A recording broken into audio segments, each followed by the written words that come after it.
മഹാദേവനെ ആരാധിക്കാത്ത ഹൈന്ദവ ഭക്തർ ആരും തന്നെ ഉണ്ടാവുകയില്ല. മഹാദേവൻ്റെ മൃത്യുഞ്ജയ മന്ത്രം. ചിലരുടെ എല്ലാം തെറ്റിദ്ധാരണ മൃത്യുഞ്ജയ മന്ത്രം മരിക്കാറാകുമെന്ന ഭയത്താൽ മരണത്തിൽ നിന്നും രക്ഷപ്പെടാനുള്ള മന്ത്രമാണെന്നാണ്. എന്നാൽ യഥാർത്ഥത്തിൽ ഇത് മരണത്തെ ഭയപ്പെടാതെ ജീവിതത്തെ ശക്തിയോടെ മുന്നോട്ട് കൊണ്ടുപോകുവാനുള്ള മന്ത്രമാണ്.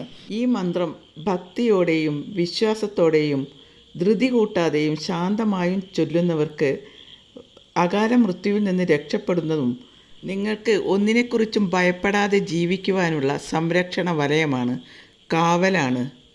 മഹാമൃത്യുഞ്ജയ മന്ത്രം ശിവഭഗവാന്റെ കൃപയ്ക്ക് പാത്രമാകുന്ന അത്യന്തം ശക്തിയുള്ള വൈദിക മന്ത്രമാണ്. അതിനാൽ തന്നെ മൃത്യുഞ്ജയ മന്ത്രം നിത്യവും ചൊല്ലുന്നതിൽ ദോഷമില്ല. മൃത്യുഞ്ജയ മന്ത്രം ഏതാണെന്നും എങ്ങനെ എപ്പോൾ ചൊല്ലണമെന്നും അറിയുവാനായി താഴെ കാണുന്ന ഐക്കൺ ക്ലിക്ക് ചെയ്യുക.